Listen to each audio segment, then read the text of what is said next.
بسم اللہ الرحمن الرحیم۔ السلام علیکم معزز طلباء کرام، آپ سب کیسے ہیں؟ آج ہم نور الانوار کے سبق نمبر 410 کو پڑھیں گے۔ آج کے ہمارے سبق کا عنوان ہے احناف پر ایک اعتراض۔ آج کے ہمارے سبق کی عبارت وحینئذ یرد علینا انکم سے شروع ہوتی ہے۔ آئیے سب سے پہلے آج کے سبق کی عبارت پڑھ کے اس کا ترجمہ کرتے ہیں، اس کے بعد پھر ہم باقاعدہ آج کے سبق کی وضاحت کی طرف بڑھتے ہیں۔ تو مصنف علیہ رحمہ لکھتے ہیں وحینئذ یرد علینا انکم اذا قررتم انہ یجب العمل بالحمل فی الحادثة الواحدة والحکم الواحد ففي قوله عليه السلام أدوا عن كل حر وعبد وقوله عليه السلام أدوا عن كل حر وعبد من المسلمين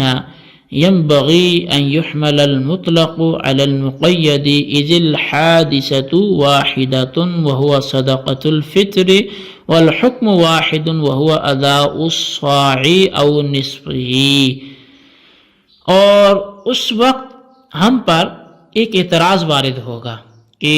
جب تم نے یہ ثابت کر دیا کہ حادثہ واحدہ اور حکم واحد میں حمل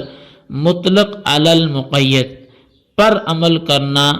یہ واجب ہے، یعنی مطلق کو مقید پر محمول کرنے پر عمل کرنا یہ واجب ہے، تو حدیث رسول کہ ادو عن کل حر عبدن کہ تم ہر آزاد عن کل حر و عبد کہ حدیث پاک میں فرمایا گیا کہ تم ہر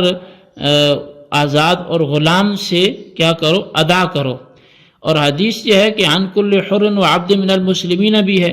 یہی مناسب ہونا بھی چاہیے کہ جو تم ہر آزاد اور غلام شخص سے جو مسلمانوں میں سے ہو صدقہ فطر جو ہے وہ ادا کرو۔ اب مطلق مقید پر محمول ہو، یہاں پر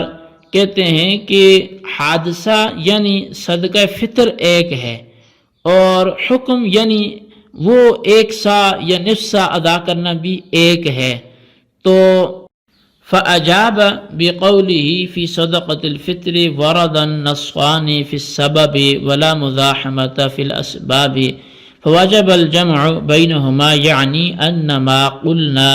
إنه يحمل المطلق على المقيد في الحادثة الواحدة والحكم الواحد إنما هو إذا وردا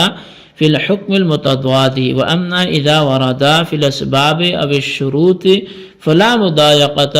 فيه ولا تضاد فيمكن أن يكون المطلق سببا بإطلاقه والمقيد سببا بتقييده۔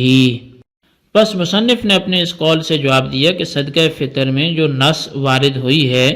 وہ سبب کے اندر ہے اور اسباب میں مزاحمت نہیں ہوتی، لہٰذا دونوں کو جمع کرنا واجب ہوا۔ یعنی ہم نے جو کہا کہ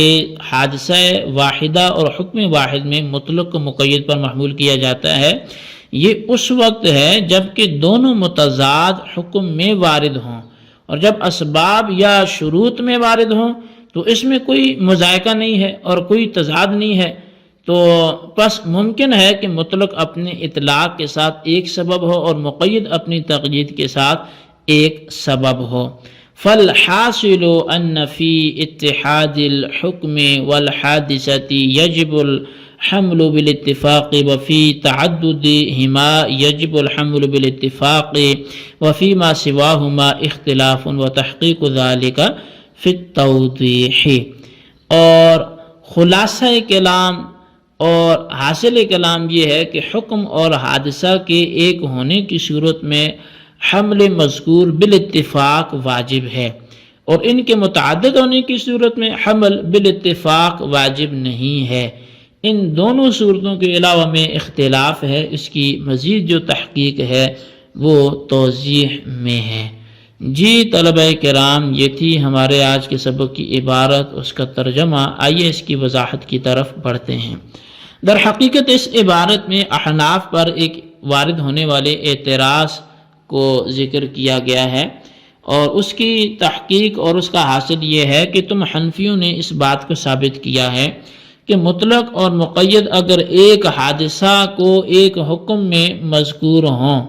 یعنی مطلق اور مقید ایک حادثہ اور ایک حکم میں مذکور ہوں، تو مطلق کو مقید پر محمول کرنا واجب ہے۔ بس نبی کریم رؤوف الرحیم صلی اللہ علیہ وسلم کی حدیث ادو عن کل حر و عبد، اور دوسری حدیث ادو عن کل حر و عبد من المسلمین میں بھی یہی مناسب تھا کہ مطلق کو مقید پر محمول کیا جائے، کیونکہ دونوں حدیثوں میں حادثہ ایک ہے یعنی صدقہ فطر، اور حکم بھی ایک ہے یعنی ایک سا یا نصف سا کا ادا کرنا، اور پہلی حدیث مطلق ہے اور دوسری حدیث مسلمان ہونے کے ساتھ مقید ہے۔ پہلی حدیث کے اطلاق کا تقاضا یہ ہے کہ مولا پر اس کے ہر غلام کا صدقہ فطر واجب ہو، غلام خواہ مسلمان ہو خواہ وہ کافر ہو،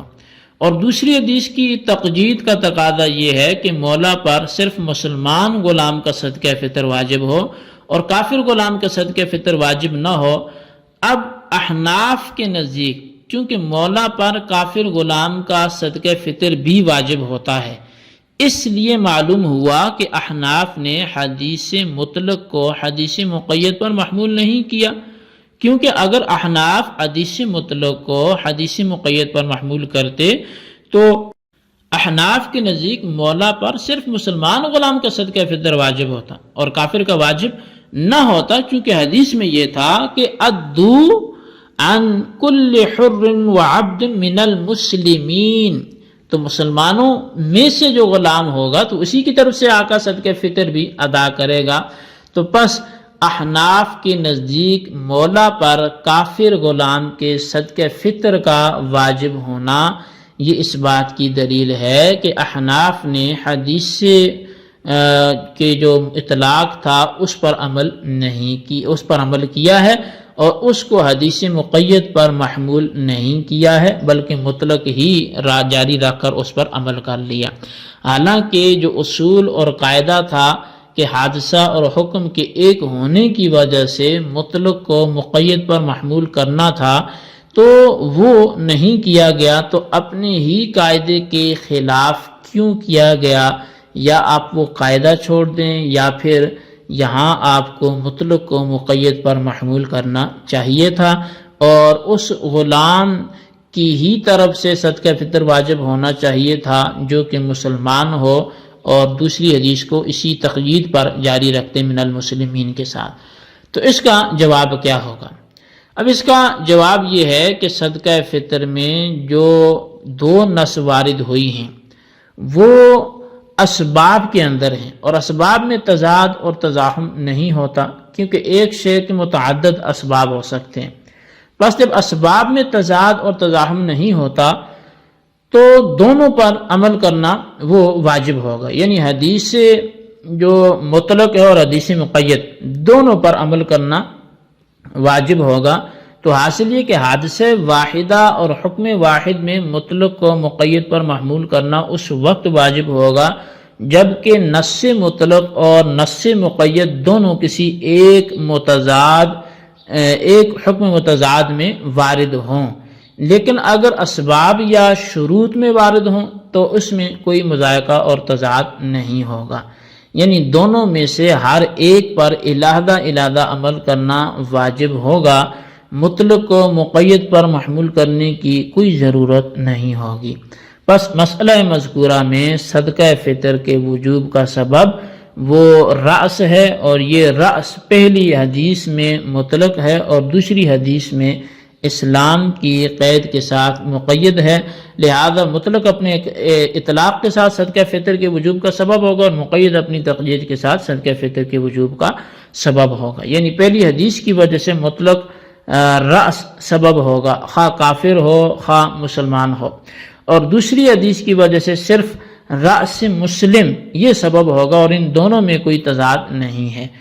دونوں اپنی اپنی جگہ درست ہیں، اور جب دونوں درست ہیں اور ان میں کوئی تضاد نہیں ہے تو مطلق کو مقید پر محمول کرنے کی کوئی ضرورت بھی نہیں ہے۔ تو خلاصہ یہ کہ حکم اور حادثہ کے ایک ہونے کی صورت میں مطلق کو مقید پر محمول کرنا بالاتفاق واجب ہے، اور ان کے الگ الگ ہونے کی صورت میں مطلق کو مقید پر محمول کرنا بالاتفاق واجب نہیں ہے، اور ان دونوں کے علاوہ باقی صورتوں میں اختلاف ہے۔ شارح کہتے ہیں کہ اس کی مزید تحقیق و توضیح میں جس کا خلاصہ جو ہے وہ آپ کو چاہیے ہو اور اس کی تحقیق چاہتے ہوں، اس کی وضاحت چاہتے ہوں، تو پھر کہا کہ آپ وہ اس کی مزید تحقیق اور مزید تفصیل کو توضیح میں تلاش کر سکتے ہیں۔ جی طلبہ کرام، یہ تھی ہمارے آج کے سبق کی عبارت، اس کا ترجمہ اور اس کی وضاحت۔ آج کے سبق میں احناف پر جو اعتراض ہوا، جس اصول کو لے کے ہوا، اور پھر اس کے بعد جو دفاع کیا گیا، اس کو خلاصتاً اپنے رجسٹر پر ضرور لکھیں، بالخصوص ان سوالات کے جوابات دیں۔ سوال نمبر 1 یہ ہے کہ وحین اذن یارد علینا میں یہاں حین اذن سے کون سا لمحہ مراد ہے، کس بنیاد پر ہم پر اعتراض ہوگا؟ اور سوال نمبر 2 یہ ہے کہ فالحاصل ان فی اتحاد الحکم والحادثۃ یجب الحمل بالاتفاق میں کون سا خلاصہ کلام بیان کیا جا رہا ہے، اس کی تفصیل آپ بھی لکھیں۔ اللہ تبارک و تعالیٰ سے دعا ہے جو کچھ ہم نے پڑھا سنا اسے یاد رکھنے کی توفیق نصیب فرمائے، آمین بجاہ النبی الامین صلی اللہ علیہ وسلم۔